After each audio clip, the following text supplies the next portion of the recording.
नमस्ते विद्यार्थी मित्रों। धोरण 8 विषय हिंदी विषयांक पाठ 8 हंसना मना है जे चुटकुले छे। तो दरेक विद्यार्थी पाठ्यपुस्तक खोलीने तैयार राखे। पेज नंबर 44 जे आपणे प्रश्न 4 थी बाकी छे त्यांथी आपणे पहला शरूआत करीशुं। प्रश्न नंबर 4 प्रश्न के उत्तर लिखिए। तेमा पहलो प्रश्न है कि बाबा भारती अपना समय कैसे बिताते थे। तो बाबा भारती गांव के बाहर एक छोटी से मंदिर में रहते थे और भगवान का भजन करते थे। उन्होंने एक घोड़ा पाल रखा था जिसे वे सुल्तान कहकर पुकारते थे।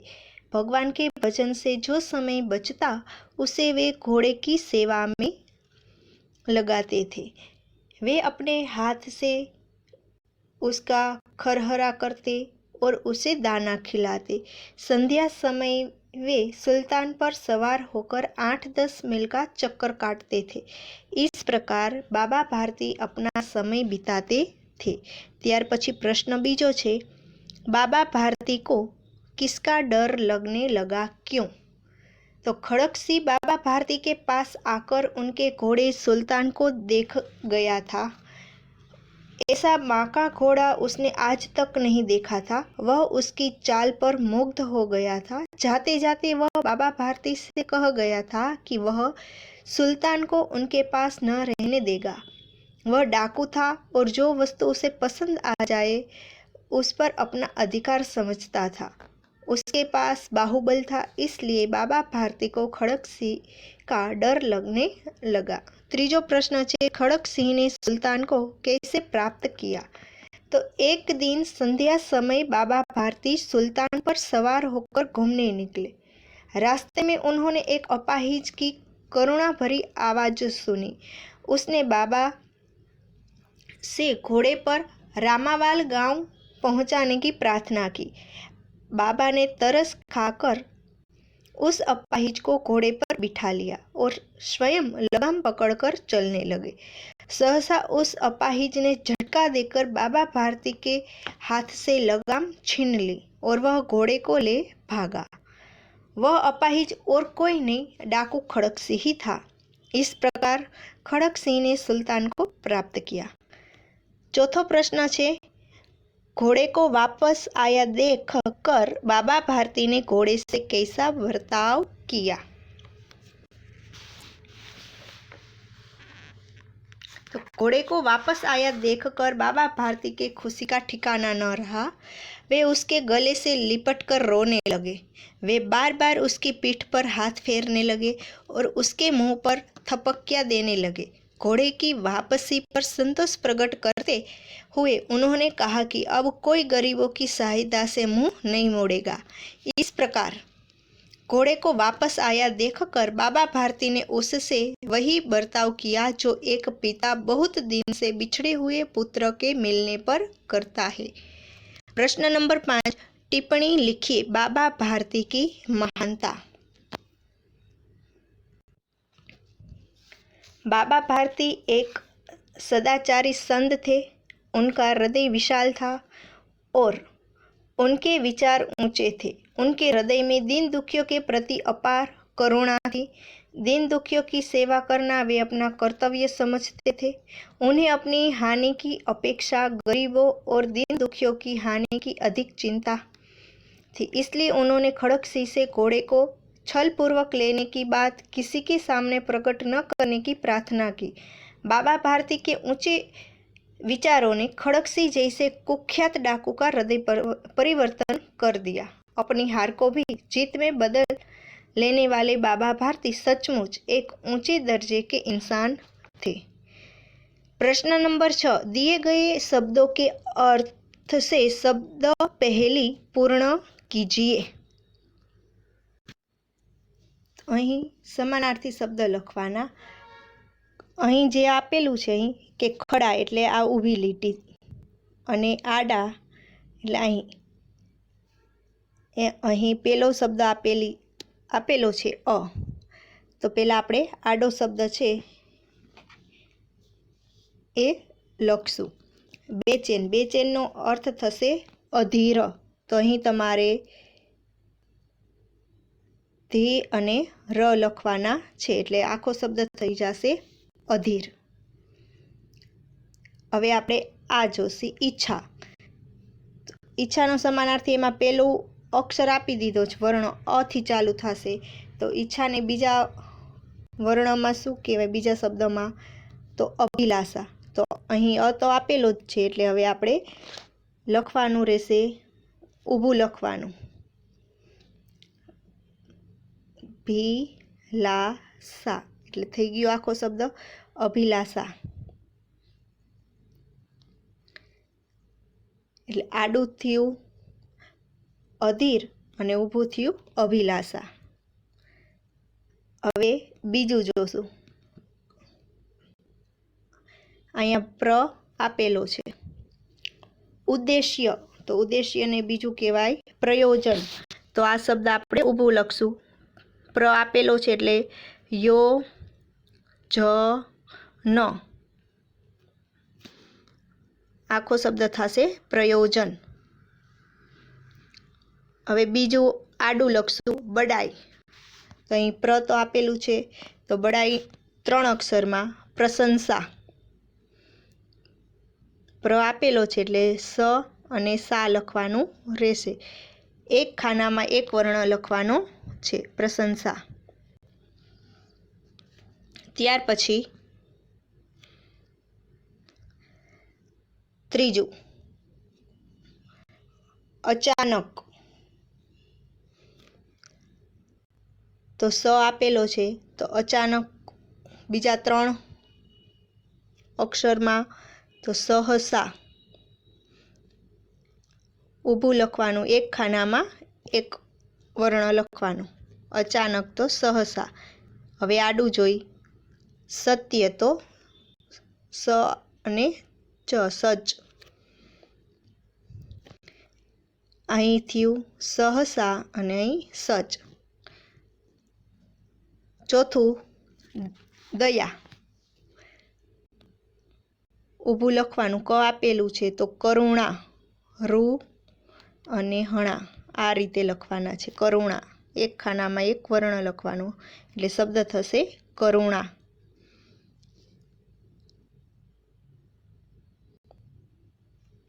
ત્યાર પછીનો શબ્દ છે આડું નભ. તો અહીં આપેલું છે ગગન, આડું લખવાનું ગગન.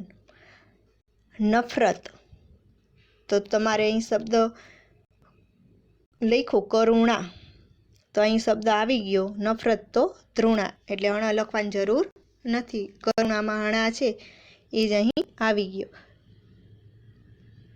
ત્યાર પછી પ્રશ્ન नंबर 7, नीचे दिए गए शब्द के विलोम शब्द लिखकर उनका वाक्य में प्रयोग कीजिए. पहलो शब्द है सुंदर. सुंदर नो विरोधी शब्द थाय, विलोम शब्द थाय असुंदर. वाक्य उनके नौकर का चेहरा असुंदर था. પછી બીજો શબ્દ છે જમીન.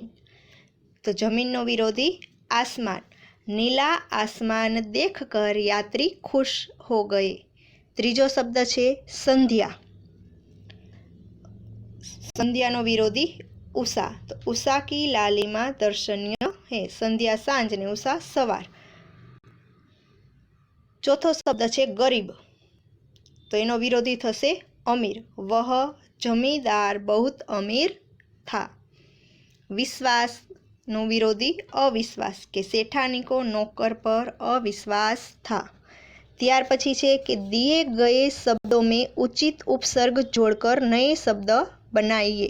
અહીં કૌંસમાં પ્રતિ અને નીર આપેલા છે, એના પરથી એક શબ્દ મૂકીને અહીં તમારે આખો શબ્દ લખવાનો છે. તો પહેલો શબ્દ છે દિન. તો આપણે મૂકશું અહીં પ્રતિ. અહીં તમારે સાથે લખવાનું પ્રતિ પ્લસ દિન બરાબર શું થશે પ્રતિદિન. અહીં તમારે લખવાનું પ્રતિદિન. બીજો શબ્દ આધારની આગળ લખવાનું નીર. અહીં આ શબ્દ લખવાનું નીર પ્લસ આધાર એટલે થશે નિરાધાર. ત્રીજો શબ્દ અહીં પણ નીર જ મૂકવાનું, નીર પ્લસ મૂલ એટલે નિર્મૂલ, એમાં ર છે એ નીકળીને રેફ બની જશે, નિર્મૂલ બરાબરની નિશાન પછી નિર્મૂલ શબ્દ લખવાનો। ત્યાર પછી કુલ, તો અહીં આવશે પ્રતિ, પ્રતિ પ્લસ કુલ બરાબર પ્રતિકુલ।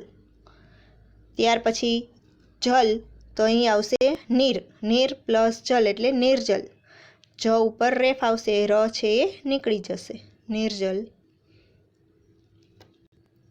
ત્યાર પછી છઠ્ઠો શબ્દ છે દોષ આપેલું છે અને અહીં આપણે નીર મૂકશું, નીર પ્લસ દોષ એટલે નિર્દોષ, ર નીકળીને રેફ બની જશે, નિર્દોષ। ત્યાર પછી પ્રશ્ન નંબર 9, दिए गए शब्दों में प्रत्यय जोड़कर नए शब्द बनाइए। અહીં કૌંસમાં આપેલું છે ઈક અને ત્વ, અહીં આપણે ઈક અને ત્વ શબ્દ મૂકવાનો અને બરાબર આખો શબ્દ બનાવવાનો, જે પ્રશ્ન નંબર 8માં કર્યું એ રીતે। તો અહીં મુખ પ્લસ ઈક, મુખ પ્લસ ઈક બરાબર અહીં લખવાનું તમારે મૌખિક, મૌખિક। ત્યાર પછી મનુષ્ય પ્લસ ત્વ, મનુષ્યત્વ।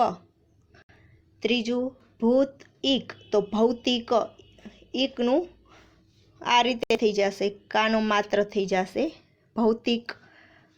મમ પ્લસ ત્વ, મમત્વ। પાંચમું સમાજ પ્લસ ઈક એટલે સામાજિક। છઠ્ઠું સમ પ્લસ ત્વ એટલે સમત્વ। ત્યાર પછી प्रश्न नंबर 10 कि निम्नलिखित वाक्यों में से विशेषण पहचान कर उनका अन्य वाक्य में प्रयोग कीजिए। तो उदाहरण आपेलू है कि खड़क सिंह इस इलाके का कुख्यात डाकू था। तो विशेषण क्यू है? कुख्यात। वाक्य कुख्यात आदमी से लोग डरते हैं, जे विशेषण हो एनो प्रयोग आपणे बनावानो छे, वाक्य प्रयोग। तेमां पेलू छे कहते हैं देखने में भी बड़ा सुंदर है, तो अहीं विशेषण शुं थयुं? सुंदर। तो वाक्य मुंबई सुंदर शहर है। बीजू वाक्य परंतु ऐसा बांका घोड़ा उसकी आंखों से कभी न गुजरा था। तो विशेषण आवशे बांका। तो ऐसा बांका जवान मैंने कभी नहीं देखा। त्रीजू बाबा भारती ने ठंडे जल से स्नान किया। तो विशेषण आवशे ठंडे। हमने गंगा नदी के ठंडे जल में स्नान किया। चौथू अपने प्यारे घोड़े से लिपटकर रोने लगे। तो अहीं विशेषण छे प्यारे। पिताजी अपने प्यारे बेटे से लिपटकर रोने लगे। पांचमू बाबा भारती प्रसिद्ध साधु थे। तो विशेषण आवशे प्रसिद्ध। सचिन तेंदुलकर प्रसिद्ध खिलाड़ी है। त्यार पछी पाठ 8 हंसना मना है। चुटकुले। चुटकुले हास्य एवं व्यंग्य विनोद का एक सशक्त माध्यम है। चुटकुले का प्रमुख गुण यह होता है कि उनका स्वरूप छोटा और संवाद छोटे छोटे होते हैं। चुटकुले पढ़ने और सुनने से हमारा तनाव चिंता दूर होती है। इस दृष्टि से चुटकुले तनाव दूर करने का सशक्त माध्यम है। कि आवा जोक्स वांचवाथी के कहेवाथी थोड़ी चिंता थी आपणे मुक्त थईए छीए। कि हास्य विनोद हमारे जीवन का अंग है। इससे केवल मन ही नहीं बहलता स्वास्थ्य भी अच्छा रहता है। खुलकर हंसना एक व्यायाम है, कसरत है। यह पाठ हंसने का और व्यायाम करने का अच्छा अवसर देता है। तो पहलू छे चूहा हाथी के पास गया और बोला, हाथी दादा क्या आप मुझे आपकी लुंगी 2 दिन के लिए दोगे? हाथी तुम उसका क्या करोगे? चूहा मेरे बेटे की शादी है, उसमें तंबू लगाना है। તો અહીં ઉંદર હાથી પાસે જાય છે અને કહે છે કે હાથી દાદા શું તમે મને તમારી લુંગી 2 દિવસ માટે આપશો? હાથી તેને કહે શું તેનું શું કરીશ? ત્યારે ઉંદર કહે છે કે મારા દીકરાના લગ્ન છે, તેમાં મારે તંબુ બાંધવો છે. બીજું છે, पता नहीं लोग महीनों बिना नहाए कैसे रहते हैं, मुझे तो 28वें दिन ही खुजली होने लगती है. કે બંને વાત કરી રહ્યા છે કે ખબર નથી લોકો મહિનાઓ સુધી નાહ્યા વિના કેવી રીતે રહી શકે છે, મને તો 28 દિવસમાં જ ખંજવાળ આવવા માંડે છે. એટલે પોતે પણ સ્નાન નાતા નથી. ત્રીજું, ग्राहक અને दुकानदार वच्चेनो संवाद છે कि आपके पास टूथब्रश है? दुकानदार, ब्रश नहीं है, पेस्ट है. ग्राहक, अच्छा आपके पास पाउडर होगा? दुकानदार, पाउडर नहीं है, क्रीम है. ग्राहक, क्रीम नहीं चाहिए, टॉर्च मिलेगी? दुकानदार, वह तो कल ही खत्म हो गई, मोमबत्ती है. ग्राहक, खैर ताला तो होना ही चाहिए. दुकानदार, है दूं? ग्राहक, जी नहीं, उसे अपनी दुकान पर लगाकर आप घर पर आराम कीजिए. तो અહીં ગ્રાહક ને દુકાનદાર વચ્ચેનો સંવાદ છે. ગ્રાહક દુકાનદારને કહે છે કે તમારી પાસે ટૂથબ્રશ છે? એટલે દુકાનદાર કહે છે બ્રશ નથી, પેસ્ટ છે. ગ્રાહક, ઠીક, તમારી પાસે પાવડર હશે? ત્યાં દુકાનદાર કહે છે પાવડર નથી પણ ક્રીમ છે. ગ્રાહક, ક્રીમ જોતી નથી, ટોર્ચ મળશે? દુકાનદાર, તે તો ગઈકાલે જ ખલાસ થઈ ગઈ, મીણબત્તી છે. ગ્રાહક, સારું, તાળું તો હોવું જ જોઈએ. દુકાનદાર કહે છે કે છે આપું? ત્યારે ગ્રાહક કહે છે કે ના, તાળું જોતું નથી, પણ તમારી દુકાન પર તાળું મારીને તમે ઘરે જઈને આરામ કરો. ચોથું છે, जुन्नू, जहाँ ज़्यादा बारिश होती है वहाँ क्या पाया जाता है? जुन्नू जवाब આપે છે છાતા. જૂનું કે જ્યાં વધારે વરસાદ પડે છે ત્યાં શું જોવા મળે છે? તો કે છત્રી. પાંચમું છે, 3 दोस्त आपस में गपशप कर रहे थे, એટલે કે વાતચીત કરી રહ્યા હતા. प्रश्न हुआ कि किसी दिन सोकर उठने पर हमको यह पता चले कि हम लखपति बन गए हैं तो हम क्या करेंगे? एक ने कहा हम तो सीधे पेरिस जाएंगे और खूब मज़े करेंगे. दूसरे ने कहा मैं किसी लाभप्रद कारोबार में रुपया लगाऊंगा. तीसरा बोला मैं तो फिर सोने की कोशिश करूंगा और तब तक सोता रहूंगा जब तक करोड़पति न बन जाऊं. 3 મિત્ર છે, પરસ્પર વાતો કરી રહ્યા છે, ગપ્પા મારી રહ્યા છે. પ્રશ્ન એવો વચ્ચે ઉદ્ભવે છે કે કોઈ દિવસ ઊંઘીને જાગીએ ત્યારે આપણને ખબર પડે કે આપણે લખપતિ થઈ ગયા છીએ, તો આપણે શું કરીશું? તેમાં પહેલો મિત્ર કહે છે હું તો સીધો પેરિસ જઈને ખૂબ મજા કરીશ. બીજો કહે હું તો કોઈક ફાયદાકારક વ્યવસાયમાં રૂપિયા રોકીશ. અને ત્રીજાએ કે હું તો ફરીથી સૂવાનો પ્રયત્ન કરીશ, ત્યાં સુધી સૂતો રહીશ જ્યાં સુધી કરોડપતિ ન બની જાઉં. छठू છે, भूत, वर्तमान और भविष्य से तुम क्या समझते हो? जी, मेरे दादाजी भूत, मेरे पिताजी वर्तमान और मैं उनका भविष्य हूँ. तो भूत, वर्तमान અને ભવિષ્યથી તું શું સમજે છે? તો કે મારા દાદાજી ભૂત, મારા પિતાજી વર્તમાન અને હું તેમનું ભવિષ્ય છું. ત્યાર પછી 7મું છે, प्रश्न, रेल किराया इतना अधिक बढ़ जाने पर भी यात्रियों की संख्या में वृद्धि हो रही है, इसका कारण बताइए. उत्तर, इसका कारण यह है कि हर एक आदमी यही सोचता है कि अगले साल किराया और बढ़ जाएगा, इसीलिए अभी यात्रा कर ली जाइए. કે પ્રશ્ન છે કે રેલગાડીનું ભાડું આટલું વધી જવા છતાં મુસાફરોની સંખ્યામાં વધારો થઈ રહ્યો છે, એનું કારણ જણાવો. તો જવાબ આપે છે કે એનું કારણ એ છે કે દરેક માણસ એમ વિચારે છે કે આવતા વર્ષે પાછું ભાડું આથી વધી જશે, એટલે કે અત્યારે જ પ્રવાસ કરી લેવો જોઈએ. 8મું છે, शिक्षक ने सभी छात्रों को घास खाती हुई गाय का चित्र बनाने को कहा. सभी छात्र चित्र बना रहे थे। कल्पेश ने अपना पन्ना कोरा छोड़ दिया। शिक्षक, कल्पेश, इस चित्र में घास कहाँ है? कल्पेश, घास को तो गाय खा गई। शिक्षक, अच्छा तो गाय कहाँ है? कल्पेश, वह तो घास खाकर चली गई। કે શિક્ષકે બધા વિદ્યાર્થીઓને ઘાસ ખાતી ગાયનું ચિત્ર દોરવાનું કહ્યું. બધા વિદ્યાર્થીઓ ચિત્ર દોરી રહ્યા હતા. કલ્પેશે પોતાનો કાગળ કોરો રહેવા દીધો. શિક્ષક કલ્પેશ પાસે જઈને કહે છે કે આ ચિત્રમાં ઘાસ ક્યાં છે? ત્યારે કલ્પેશ કહે છે કે ઘાસ તો ગાય ખાઈ ગઈ. શિક્ષક કહે છે તો ભલે, તો ગાય ક્યાં ગઈ? તો કલ્પેશ કહે તો ઘાસ ખાઈને ચાલી ગઈ.